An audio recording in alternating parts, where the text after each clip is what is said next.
ரொம்ப நாள் கழிச்சு இன்னைக்கு நம்ம ஒரு ஹாரர் ஸ்டோரி வீடியோவை தான் பார்க்க போகிறோம். வாங்க வீடியோக்குள்ளே போகலாம்.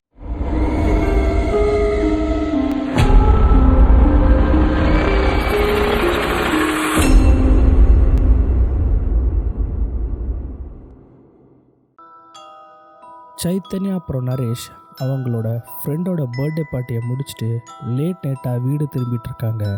மணி 12:30 ஆகுது. அப்போது ரொம்ப லேட் ஆகிடுச்சுன்ட்டு சைத்தன்யா அவரோட வண்டியை ஒரு காலனி வழியாக திருப்பிட்டு போகிறாரு. அந்த நைட் நேரம் ரொம்ப அமைதியாகவும் ரொம்ப அமானுஷமாகவும் இருக்குது. சைத்தன்யாவும் நரேஷும் பைக்கில் கொஞ்சம் தூரம் போயிட்டுருக்காங்க. அப்போது அந்த தெருவில் ஸ்ட்ரீட் லைட்டெல்லாம் சரியாக வேலை செய்யல. பைக் ஓட்டுற நரேஷ் என்ன நினச்சிக்கிறாருன்னா, ஸ்ட்ரீட் லைட்டில் ஏதோ ப்ராப்ளம் மாட்டேங்குது அப்படின்னு நினச்சிக்கிறாரு. அப்படி அந்த தெருவுலேயே அவங்க போயிட்டுருக்கும்போது ஒரு இடத்துல மட்டும் ரொம்ப இருட்டாக இருக்குது. அப்போ நரேஷ் அந்த வண்டியை அந்த தெரு வழியாக போகிறாரு. அப்போது திடீர்னு அவரோட பைக்கோட ஹெட்லைட் ஆஃப் ஆகிடுது. அந்த இருட்டில் ஒன்றுமே தெரியாதனால நரேஷ் ஆப்போசிட்டில் வர வண்டியை போய் இடிச்சிடுறாரு.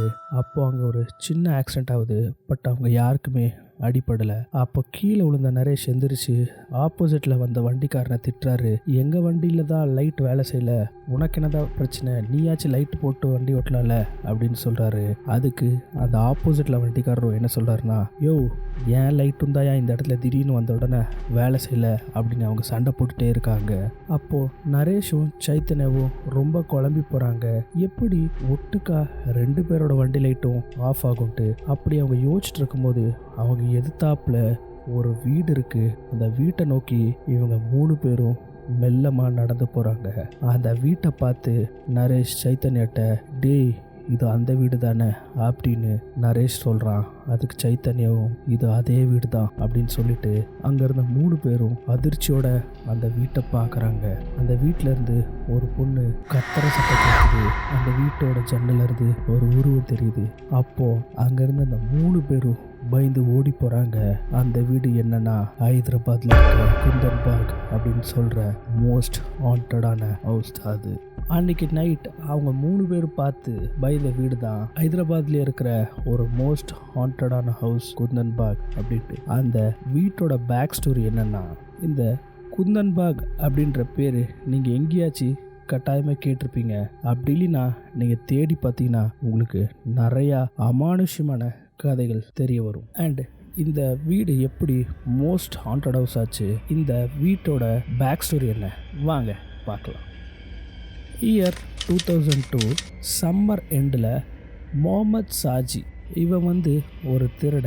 ஏதாச்சும் வீடு காலியாக இருந்தால் அந்த வீட்டை திருடுறது தான் இவனோட வேலை. ஸோ அன்னைக்கு ராத்திரி சாஜித் அவன் திருடுறதுக்கு ஒரு பர்ஃபெக்டான வீடை தேடிட்டு இருக்கான். அப்படி தேடிட்டு இருந்த சாஜித் குந்தன் பாக்ல இருக்க அந்த வீட்டை சாஜித் முதல்ல நோட்டை வர்றான். இந்த வீடு தான் நம்ம திருடுறதுக்கு சரியான வீடுன்ட்டு சாஜித் முடிவு பண்ணுறான். அந்த வீட்டை அவன் திருட பிளான் போட்டு அந்த வீட்டோட பேக் டோர் வழியாக என்ட்ரு பண்ணுறான்.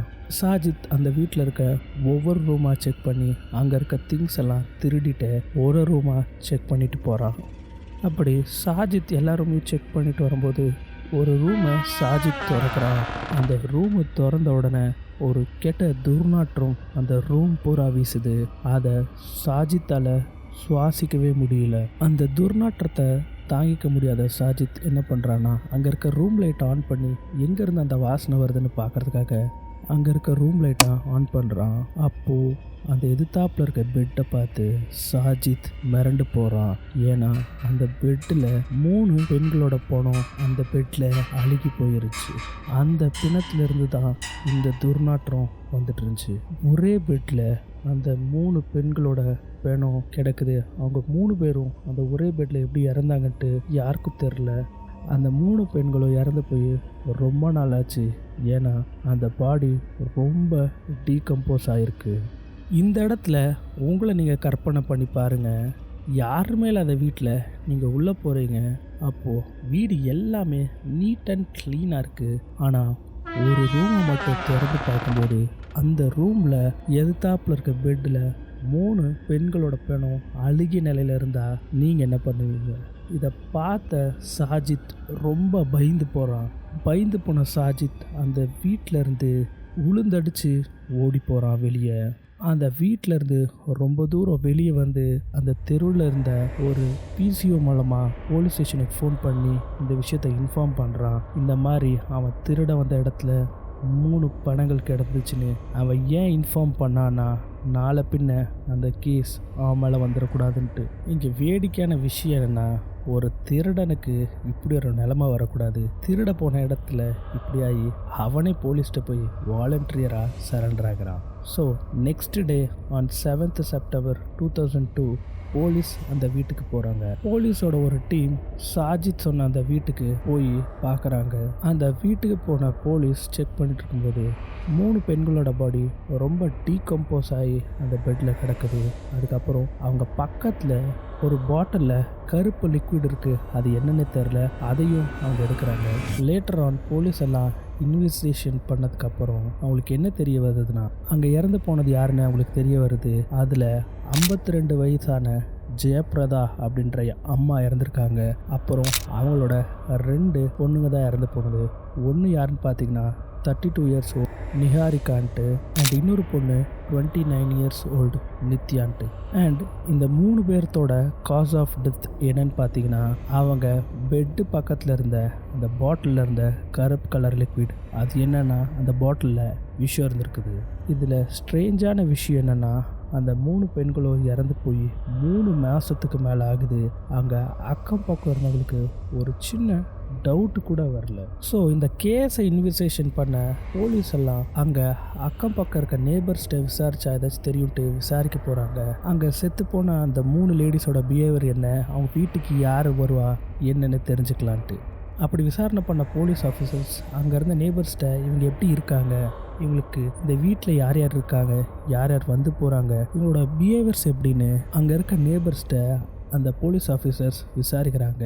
ஆனால் இதில் ஸ்ட்ரேஞ்சான விஷயம் என்னென்னா, அப்படி அக்கம் பக்கம் போய் இவங்க 3 பேர்த்த விசாரிக்கும் போது அவங்க நேபர்ஸ் எல்லாம் ஷாக் ஆகி போகிறாங்க. ஏன்னா போலீஸ் ஆஃபீஸர் என்ன சொல்கிறாங்கன்னா, இவங்க இறந்து போய் 3 மாதத்துக்கு மேலே ஆகுதுன்னு சொல்கிறாங்க. ஆனால் இவங்க நேபர்ஸ் யாரும் நம்ப தயாராகவே இல்லை.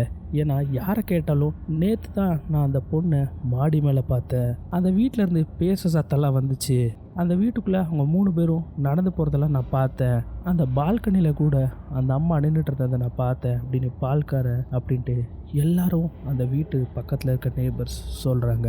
போலீஸும் குழம்பி போகிறாங்க. ஏன்னா ஃபாரன்சிக் ரிப்போர்ட்டில் அவங்க 3 பேரும் இறந்து போய் 3 மாதத்துக்கு மேலே ஆகுதுன்னு சொல்கிறாங்க.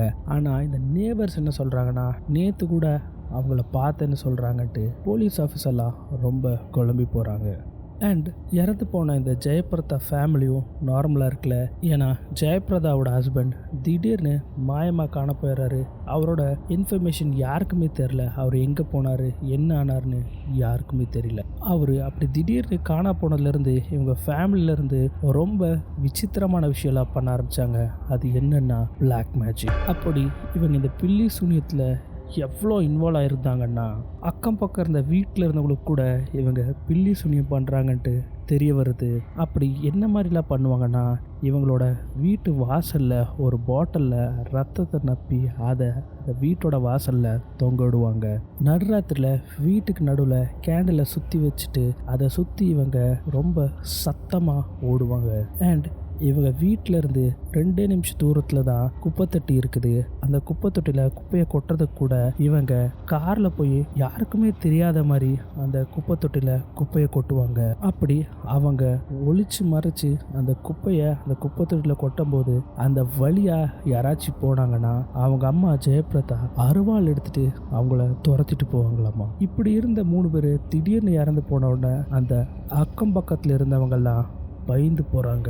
அதுக்கப்புறம் ரொம்ப ஹாரரான விஷயம்லாம் அந்த வீட்டை சுற்றி நடக்குது. அதுக்கப்புறம் இந்த வீட்டையே மோஸ்ட் ஹாண்டட் ஹவுஸ்னு சொல்ல ஆரம்பிச்சிட்டாங்க. அதனாலேயே இந்த ஏரியாவில் இந்த வீட்டை ரொம்ப ரெஸ்ட்ரிக்டட் பண்ணிட்டாங்க இந்த வீட்டை. ஸோ அவ்வளோதான். இந்த வீடியோ உங்களுக்கு ரொம்ப பிடிச்சிருக்குன்னு நினைக்கிறேன். இதே மாதிரி அமானுஷமான பேய் கதைகளை கேட்க, அப்புறம் புராண மகாபாரத கதைகளை கேட்க எங்கள் சேனலை சப்ஸ்கிரைப் பண்ணி சப்போர்ட் பண்ணுங்கள். மற்றும் வேறொரு வீடியோவில் வந்து உங்களை சந்திக்கிறேன். பாய். தேங்க்யூ. சியர்ஸ்.